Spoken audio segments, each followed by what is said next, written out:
Your team member is not going to stay in their current role forever, and if you're waiting for them to bring up their career growth before you say anything, you may be waiting too long.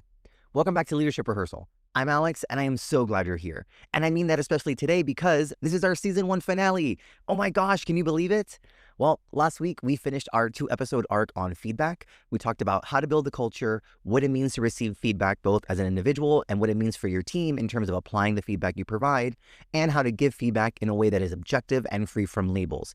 And every single thing we've built this season, expectations, psychological safety, relationship capital, it all creates the conditions for the conversation we're having today. We're talking about growth conversations, how to have them, how to structure development for your team, and how to navigate the part of this conversation that is a little bit uncomfortable.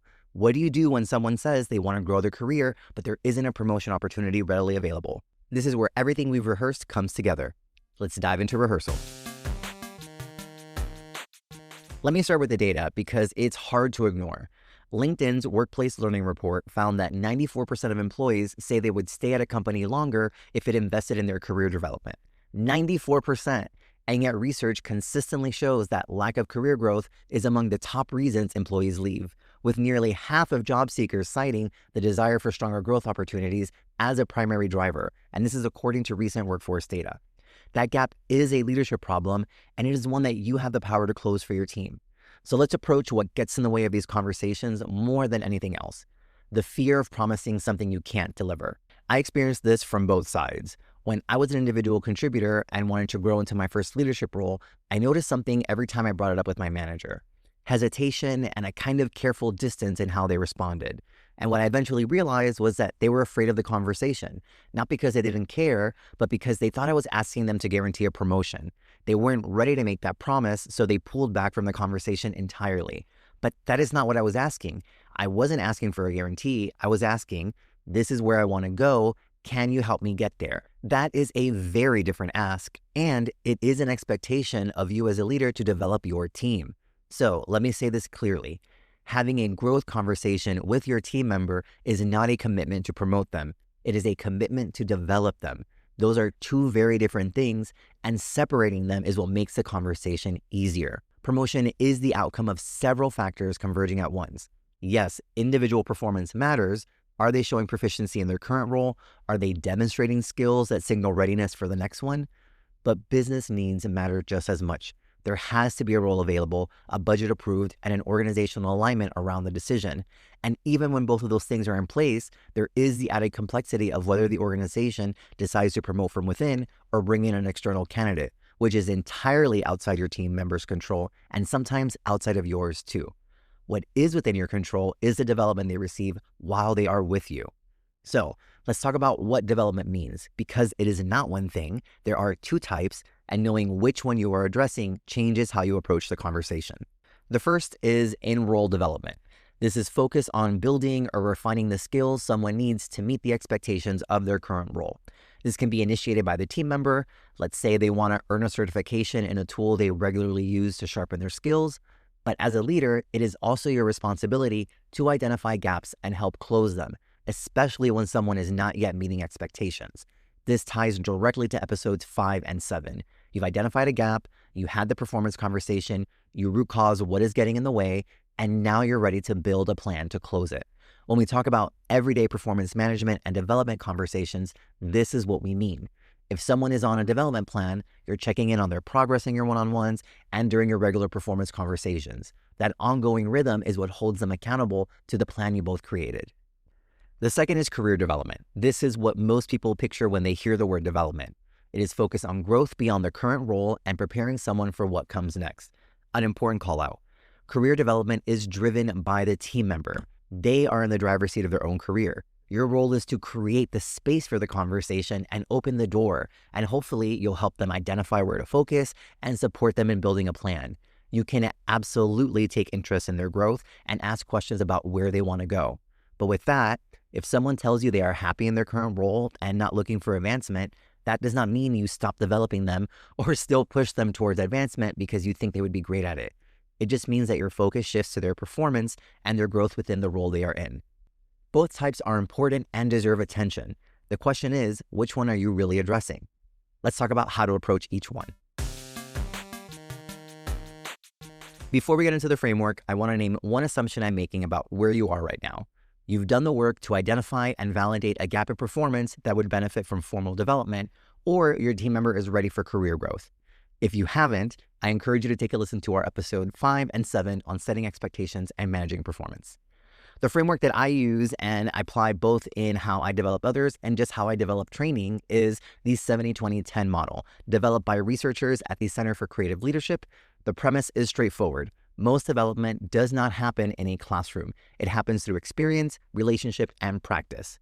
70% of development comes from on-the-job learning. Stretch assignments, complex projects, increased responsibilities, and mentoring others are examples. 20% comes from social learning, which could be feedback from you, feedback from peers, being coached, and 10% comes from formal learning, courses, certifications, and workshops. The last category is almost always where we go first, and it is the smallest driver of actual development. A training alone will not develop someone or close a gap. What does is the combination of learning, meaningful work, consistent feedback, and a leader who stays in it with them. Now, let's look at how this plays out in practice for both types of development. Applying the 70-20-10 for in-role development. Start with the 10%. Has the person had any formal exposure to the skill they need to build?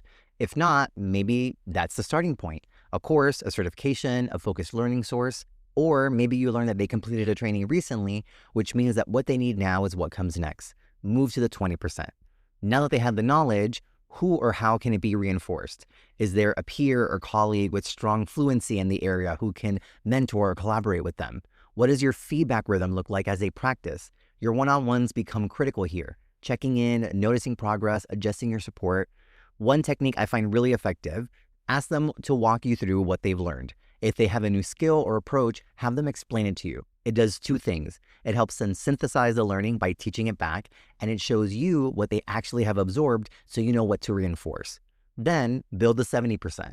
What can you assign that gives them real practice in a supported environment?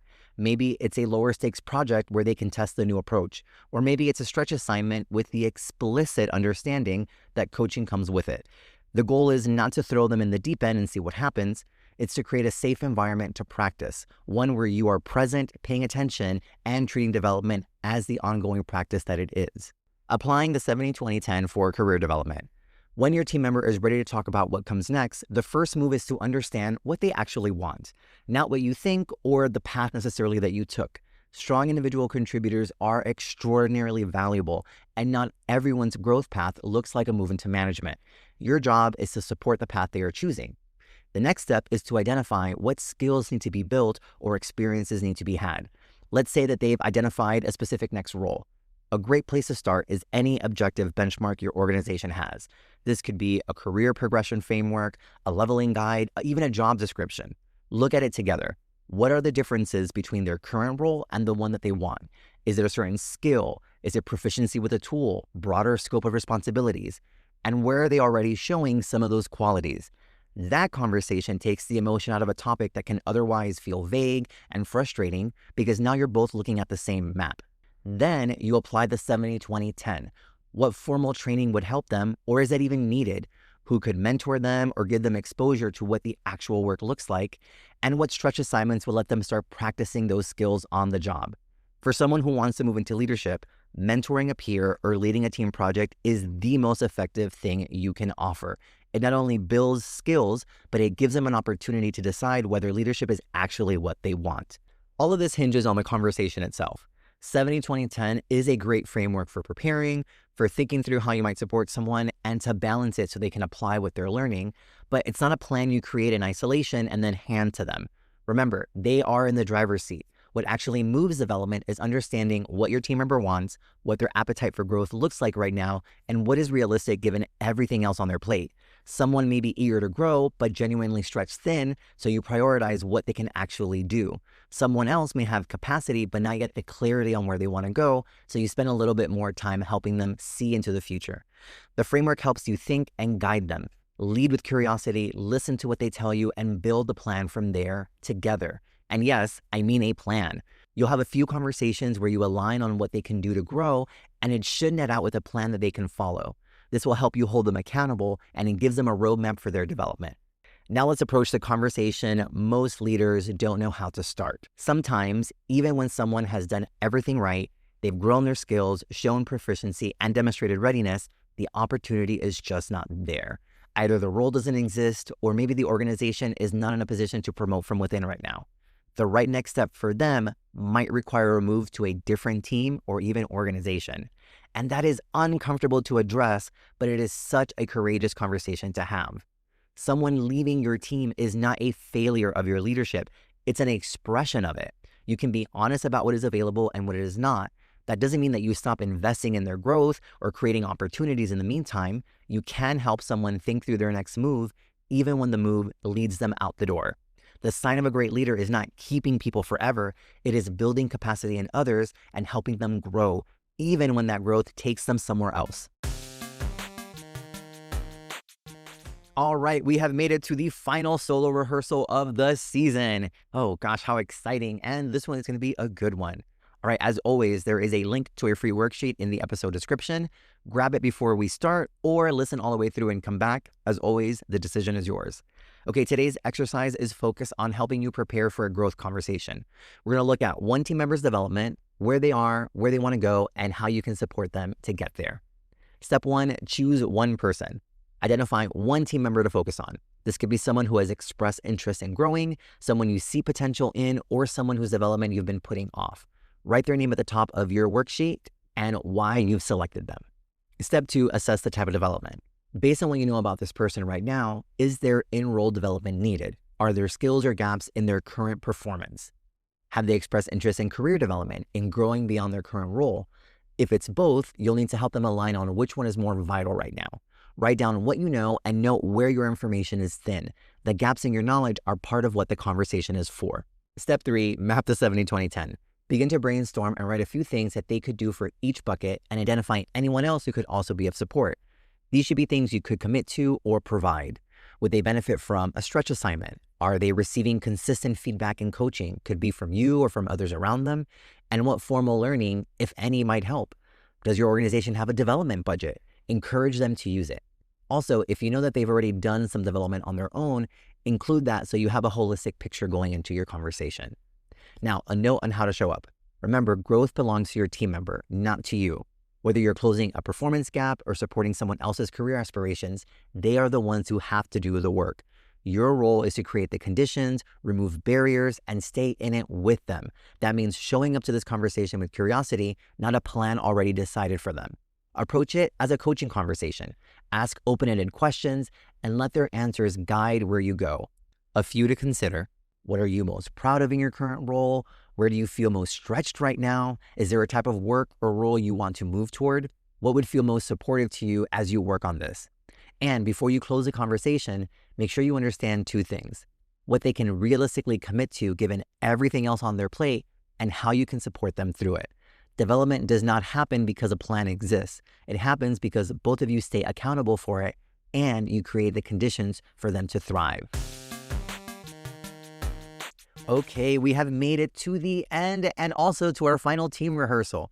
This week, as you've guessed, you're going to have the growth conversation with your team member. Start out with your coaching questions and see where the conversation takes you. When you start to get into what they can do to develop, leverage what you prepared as options for them. See what resonates or what they think they should do. After the conversation, capture what you heard. What do they want to work on? What opportunities can you create? And what did you both commit to and by when? The goal is to come out of these conversations with a plan that is doable for your team member and for you too. Remember, you're going to continue to support them through it and provide feedback along the way. And as you guessed, when you're ready, apply this with everyone else on your team. And with that, we have made it to the end of the episode and season 1. Thank you so much for tuning in and coming into rehearsal with me. We started this season with a simple premise. Most leaders struggle not because they don't care, but because they were never promoted with a roadmap. Hopefully, season 1 was that roadmap and gave you a few new perspectives and the keys to be the leader you want to be.